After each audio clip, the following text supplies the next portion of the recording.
सुप्रभात साथियों, आज हम लोग पढ़ेंगे यानी आज से पढ़ना शुरू कर दिया है, यानी आगाज कर दिया है 12वीं क्लास का हिंदी। हम लोग यहाँ पे ध्यान दीजिएगा लोग, हिंदी हम लोग पढ़ रहे हैं 12वीं क्लास का, यानी कौन सा क्लास का पढ़ रहे हैं?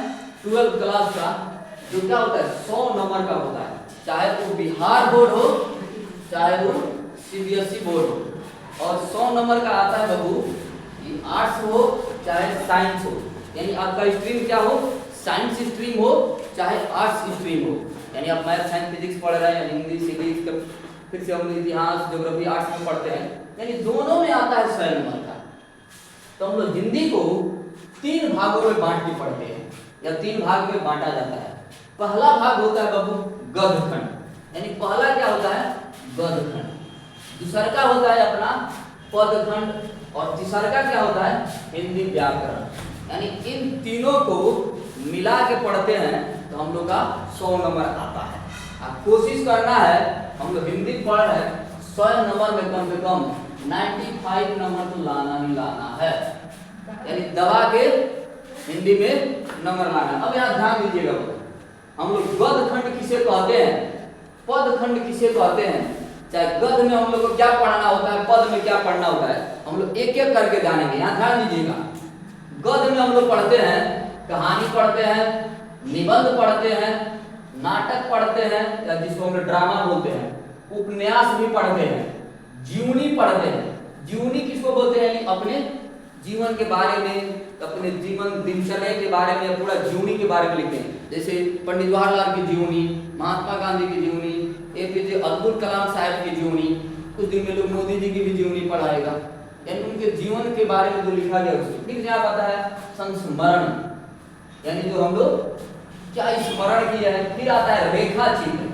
यानी किसी चीज को देखिएगा एकदम उनको देखते हैं लोग, कवि लोग या लेखक लोग, और उसके बारे में वर्णन कर देते हैं, उसी को बोलते हैं रेखा चित्र। इसी में आता है बाबू यात्रा वृत्तांत, यानी हम लोग कहीं यात्रा करने जाते हैं तो यात्रा के बारे में लिख देते हैं। यानी पढ़े होइएगा आप लोग हिस्ट्री सिविक्स ज्योग्राफी में कि विदेशी लोग आता था भारत यात्रा के दौरान और यहाँ जाता था तो अपनी यात्रा वृत्तांत में लिखता था कि भारत के लोग बड़ी सूरवीर होते हैं और बड़ी गुस्सैल मिजाज के होते हैं।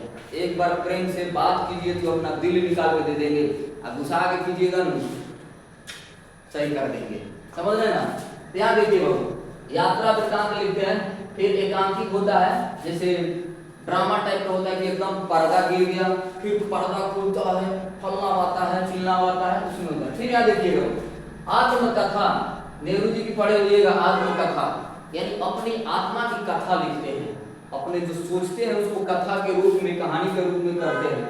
फिर से आता है बाबू लास्ट में आता है डायरी लिखनी, यानी हम लोग डायरी लिखते हैं, कहीं मान लो एवरीडे हम लोग क्या क्या देखते हैं, लास्ट में डायरी लिख देते हैं, मेंशन कर देते हैं आज यहाँ गए, ऐसे हुआ, ये चीजें सीखे, यानी डायरी लिख देते हैं। फिर यहाँ देखिएगा बाबू, अब आता है जो हम लोग गद्यखंड पढ़ रहे थे, गद्यखंड पढ़ने में कहीं सुर ताल की जरूरत नहीं होती है, यानी लय का जरूरत नहीं। हम लोग कहानी पढ़ते हैं जो एकदम कविता की तरफ रटते हैं, नहीं नॉर्मल हम कहानी पढ़ते हैं, उसमें क्या होता है कहीं सुर ताल या लय की जरूरत नहीं होती है। परंतु हम लोग पदखंड पढ़ते हैं, इसमें क्या होता है बाबू कविता होता है। अब कविता में, कविता को जो लिखता है बाबू उसको हम लोग बोलते हैं कवि। जो पुरुष होगा उसको कवि बोलेंगे, जो महिला होगी उसे कवित्री बोलेंगे। अब यहाँ देखिएगा, इसमें कविता का बाबू हम 2-4 बातें बता रहे हैं। इसमें कविता आ जाएगा, गद्यखंड में पदखंड में कविता आ जाएगा और दोहा आ जाएगा। अब कविता का नाम सुने होगा झांसी की रानी, खूब लड़ी मर्दानी हो तो झांसी वाली रानी थी, नाना के मुंह हमने सुनी, हर बोलो के मुंह हमने सुनी, खूब लड़ी मर्दानी हो तो झांसी वाली रानी थी। एक और कविता सुने होइएगा बाबू, सुभद्रा कुमारी चौहान में लिखी हुई है, यह कदम का पेड़ अगर वहां होता यमुना तीरे, मैं भी इस पे बैठ कन्हैया बनता धीरे धीरे। यानी इसको देख रहे हैं, सुर ताल में पढ़ रहे हैं। फिर से एक और देखे होइएगा बाबू, महाभारत वाला लिखा है, कविता है, श्री कृष्ण और गौरव, फिर से पांडव के बीच की चर्चा है। श्री कृष्ण जा रहे हैं दुर्योधन को समझाने, तो वहीं पे दुर्योधन घुसा के श्री कृष्ण को बांधने की कोशिश कर रहा है, वो भी कविता है। तो वहां पर लिखा गया है बाबू, हाँ दुर्योधन साध मुझे, जो असाध्य था साध मुझे, डगमग डगमग दिग्गज डोले, भगवान कुपित होकर बोले। ये बहुत बड़ा कविता है, यानी कविता को सुर ताल में हम लय बोल पढ़ते हैं। तो एक और पढ़े होइएगा बाबू, बसंती हवा हूँ मैं, बसंती हवा हूँ, जिधर चाहती हूँ उधर घूम जाती हूँ चली जाती हूँ, यानी कविता है। चाहे और भी पढ़े होइएगा, वनमाली फूल फूल तोड़ लेना और चढ़ाना उसके, इसे बहुत सारा मतलब कविता है। फिर इसमें आता है बाबू दोहा, कबीरदास की दोहा है, रहीमन कवि की दोहा है। तो कबीरदास की दोहा सुने होइएगा, बहुत बार होता है, बरखे कमर भीजे पानी। चाहे और कबीरदास बोले बरखे कमर नहीं, ऐसे लोग उल्टा बोलते हैं, बरखे कमर भीजे पानी। एक कबीरदास और बोले हैं बाबू, बहुत सारे, जैसे हिंदुओं पर बोले हैं, मुसलमानों पे बोले हैं। जैसे हिंदुओं पर बोले हैं, मन ना रंगाए रंगाए जोगी कपड़ा, दाढ़ी बना के साधु बन गए बकरा। मुस्लिम बंधुओं पे भी बोले हैं, कंकड़ पत्थर जोड़कर मस्जिद बना दिया, खुदा इतना बहरा हुआ कि इतना जोर से बांक मारा। देखते हैं लोग बांक मारते चिल्लाते अल्लाह अकबर, यानी चिल्लाते हैं, जो बोल रहे हैं खुदा बहरा थोड़े है कि आप लोग जोर से बुलाते हैं, नहीं।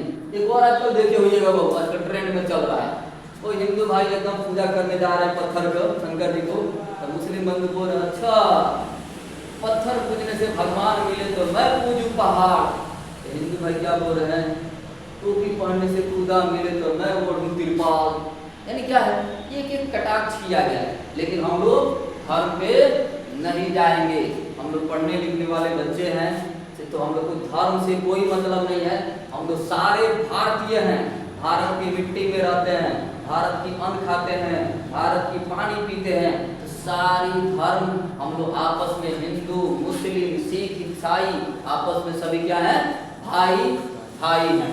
अब यहाँ देखिएगा फिर से, रहीमन कवि है, रहीमन कवि, इनका दोहा पढ़ा है कि नहीं, मीठी बानी बोलिए मन काया पाखोय, औरन को शीतल करे अपेहु शीतल होय। यानी देख रहे हैं लयबद्ध बोला जा रहा है, एकदम तरीका से बोला जा रहा है, सुर ताल आ रहा है, यानी अच्छा से पढ़ा जा रहा है, इसमें सुर हो। जैसे आप देखिएगा तो सिंगर लोग गाना गाता है, तो गाना गाते इसे करता है, यानी सुर में ऊपर चढ़ता है लोग और नीचे आता है, यानी पदखंड को सुर ताल में बोला जाता है, पढ़ा जाता है। और इसको जो लिखते हैं कवि होते हैं, लेकिन इधर वाले जो लिखते हैं सारे राइटर होते हैं, लेखक होते हैं। फिर हम लोग हिंदी व्याकरण में क्या क्या चीजें पढ़ते हैं, तो हिंदी व्याकरण में जब हम लोग शुरुआत करेंगे हिंदी व्याकरण, तो हम लोग क ख ग से पढ़ना शुरू करेंगे, यानी अक्षर ज्ञान, अक्षर को पहचानना। फिर यानी हम लोग अक्षर पढ़ेंगे क ख ग से र तक लिख का कहाना पढ़ेंगे, ओ पढ़ेंगे, उसी को लिखे वर्ण पढ़ेंगे, अक्षर पढ़ेंगे, संज्ञा किसे कहते हैं, सर्वनाम किसे कहते हैं, विशेषण पढ़ेंगे, क्रिया पढ़ेंगे, क्रिया विशेषण पढ़ेंगे।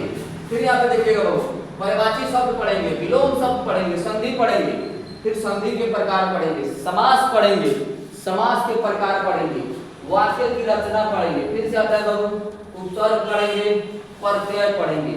यानी हिंदी में कोशिश करना है एक एक बिंदु को टच करके जाना पढ़ना, यानी कोई पॉइंट छूटे नहीं। तो हमने 12 का हिंदी पढ़ना शुरुआत कर दिया है।